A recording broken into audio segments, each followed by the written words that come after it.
So there we go. 3, 2, and 1. Well, Administrator Jami, again, welcome back. Mayor's Monday here at WSAU, WSAU.com. Last time we talked to you, we were talking about voting. This time, we are talking about voting as well. Busy, 6-month period for the village clerk and everybody, right? Yes. So in-person absentee voting is underway here right now. Let everybody know what they need to know about that. Yeah. So even though we've had some snowy weather as of late, yes, we have a lot of stuff happening for spring here in the village, and the first is spring election. So spring election is held on April 1st.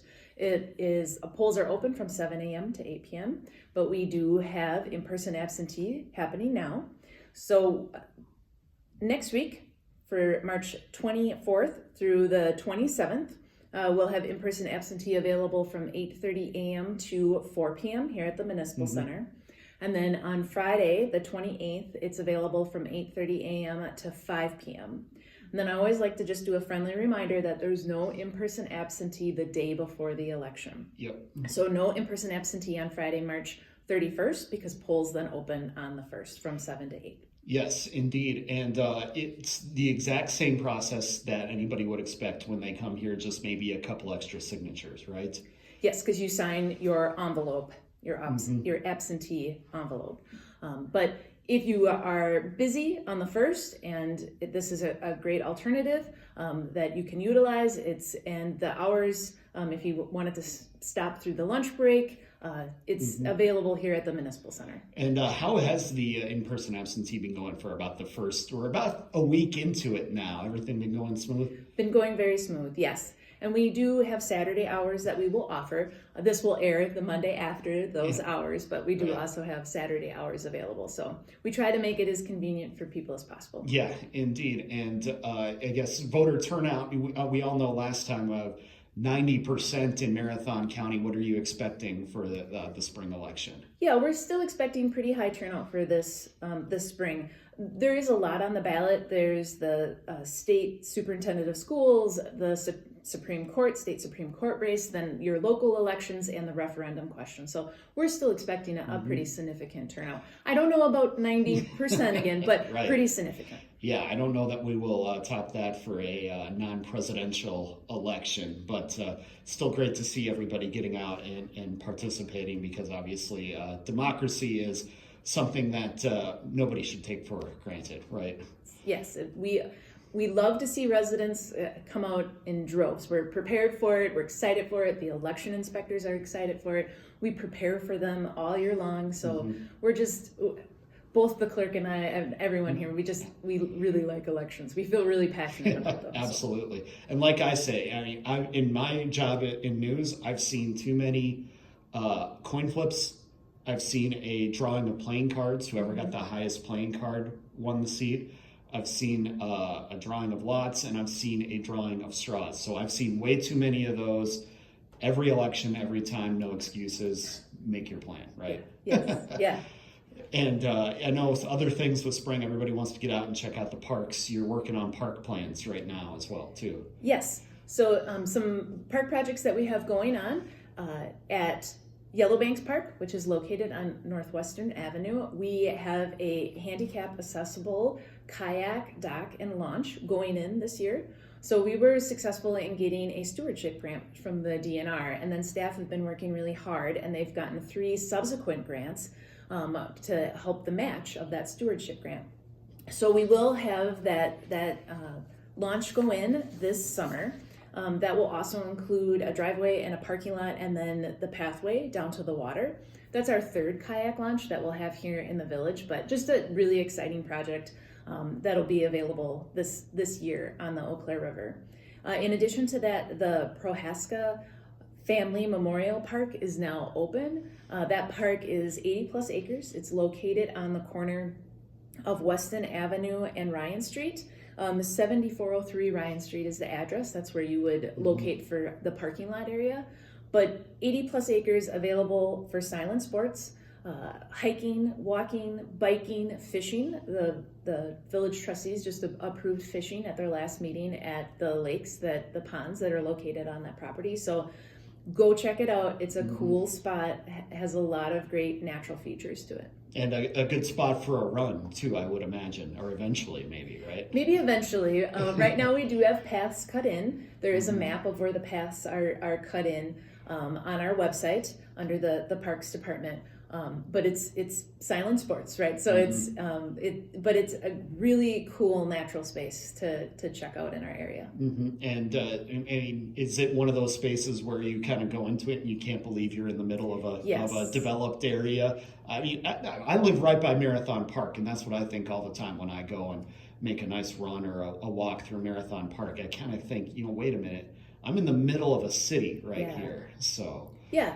So cool place to check out, now open and available. So again, park off the 7403 Ryan Street access. Yeah, and then we still have the Kennedy Park project going on. That was the cover of our spring newsletter. So again, that's a development of a tournament style ball fields, 5 ball fields, concession stands, updated amenities. So we have some exciting news happening that will come out on Monday at our parks meeting about that development. So a little teaser there. Sure. But we do plan to start construction this June, July, and so people will see new fields by the end of summer there. But more exciting news coming up next week. Oh, well, there we go. Now we've got to take a look at that agenda when that comes in. And then you've also got some, we're getting to the start, you should say again, of the street construction season, even though we got rid of the snow. Then added a little more to it. I know you've got some projects coming up in the new year as well, right? Yes. So 3 road construction projects that we have coming up that I want to mention are Schofield Avenue from Normandy to Birch Street. So that's a total road reconstruction. It will include some water main replacements and some increasing of the stormwater inlets for extra capacity.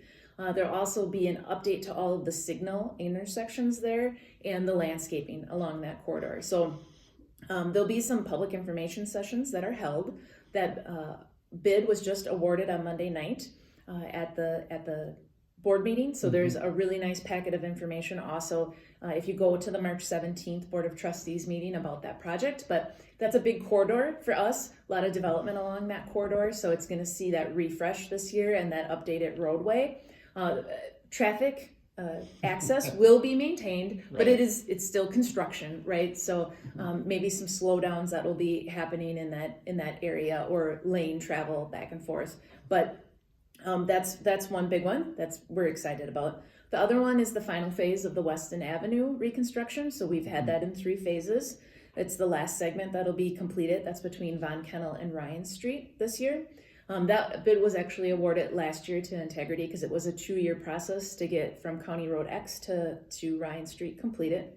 That is a full utility addition, water and sewer along that roadway. And that'll, like I said, will be our final segment in that whole corridor area, which is part of our RTIF 1 development process. So we're excited to get that project finished up and that roadway totally reconstructed from County Road J to County Road X. And then the last one I want to mention is Fuller Street.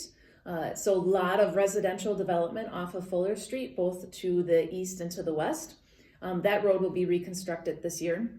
That is currently out for bid right now. Those bids are due back on April 9th. That doesn't include a lot of utility work. It's mainly the road reconstruction, but what's exciting is that we will be adding sidewalk from Ross to Rogan, and yes, from Ross to Rogan, and then we will add a multi-use path from Rogan to Schofield Avenue. So that stretch of roadway highly used by pedestrians because of the residential area that's off of that road.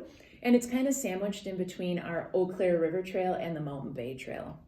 So adding those bike and pedestrian accommodations, we're really excited about, just for access to those trails and just for safety of the people that live along that corridor that want to walk and bike and enjoy the outside and the summertime, right? Yeah, indeed. Yeah, that's always, a great feature to see. As I mentioned, like going into a park and being able to have a run or go rollerblading or something like that on a developed trail. Just a little something that adds to the community a bit, right?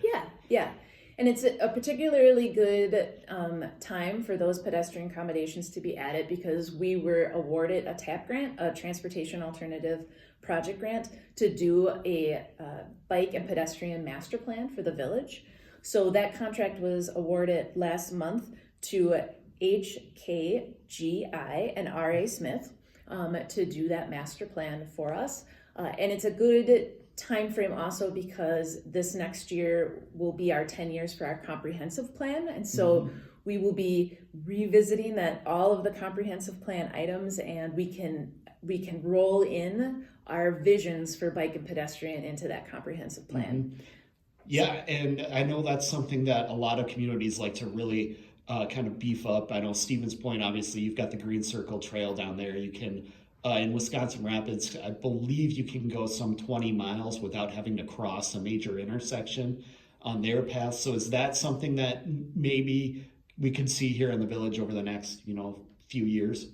So potentially, we will have lots of opportunities for public participation, both through that bike ped plan and through the comprehensive plan. So I really encourage, if people aren't signed up for our weekly newsletters or like us on Facebook, there's also the quarterly newsletter that we mail out to everyone's homes that would have information available. But we want to hear from people, like what have you seen in these other communities that you'd like to see here, or what are you utilizing now that could be maybe slightly tweaked or improved on.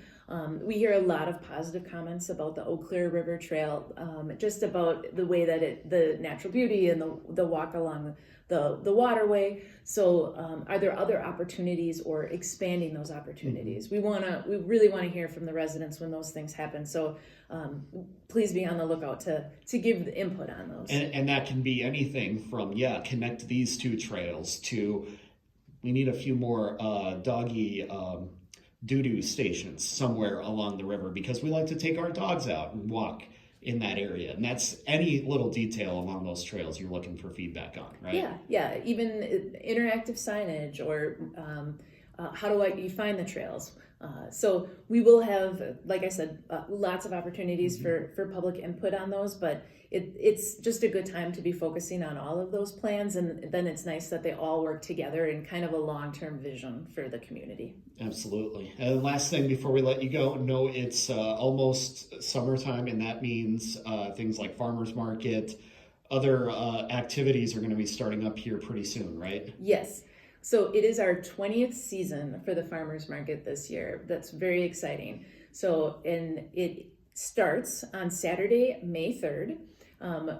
That's opening weekend from 8 to 2. And then our market will run every Saturday and Tuesday from 8 to 2 or until sold out. And both rain and shine, we have vendors that come. So it's just a really nice way to get out and see your neighbors, see your friends, build that community placemaking space.